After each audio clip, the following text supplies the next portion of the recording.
Section 3. You will hear two business studies students discussing a presentation they'll do on an article on working effectively in groups. First, you have some time to look at questions 21 to 26.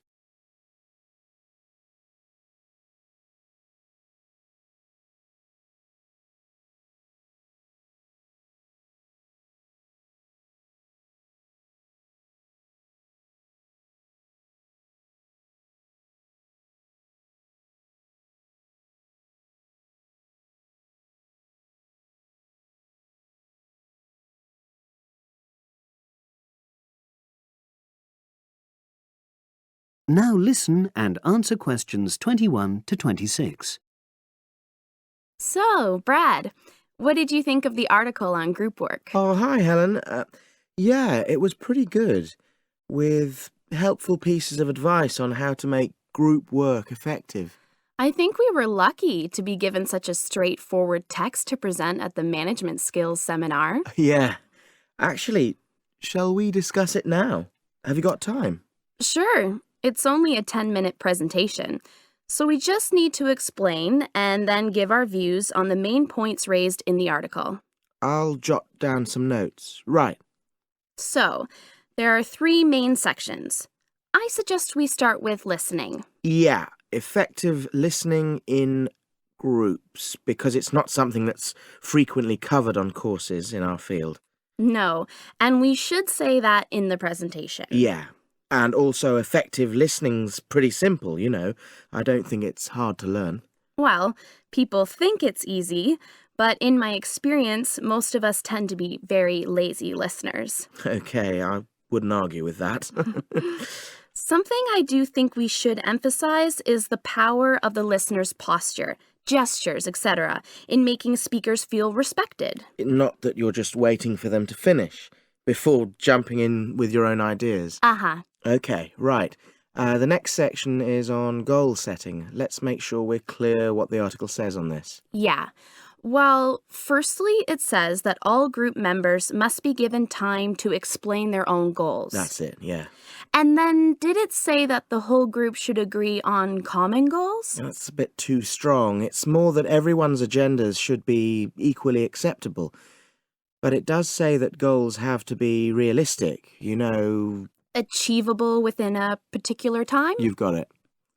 That's really what the article's saying. There isn't really any point in having ideals if group members know they won't come to anything within a reasonable period. So, I think a summary covering those points will be enough for that part of the presentation, don't you? Yep.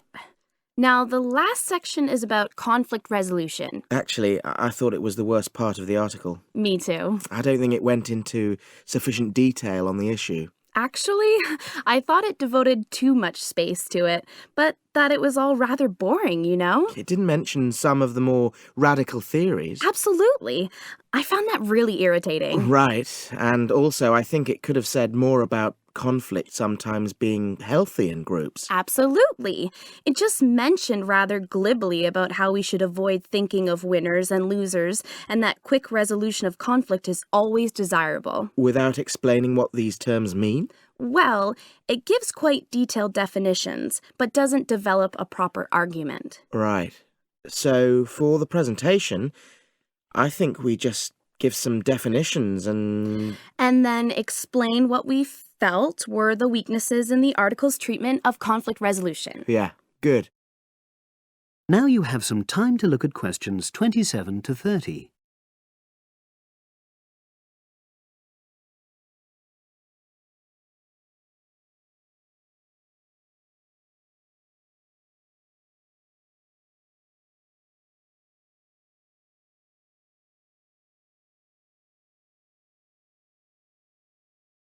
Now listen and answer questions 27 to 30. So, let's think about what we have to prepare for the actual presentation. Well, I suppose we'll use PowerPoint, but I'm hopeless at using it, especially if it has any visuals. I really have to look into doing a course on it because I know I'll need it in the future. Don't worry, I'm quite happy using PowerPoint and I'll put it together when everything else is ready. That's a relief. But yes, do that later. Okay. Now, I heard the tutor saying we have to include some well-chosen quotations from the article. I'm not sure if we do. I'll email him to find out. No need, I can just have a look at the specs he gave us when he set the task. That'll be quicker. But the tutor definitely said we have to prepare a handout to go with the talk. I'm not really sure how we do that.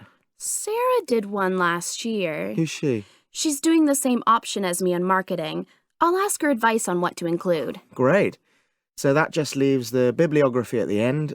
I suppose it'll mainly be articles. Yeah. So we'll just look on the web, and we can leave that till later. But we've been advised against that.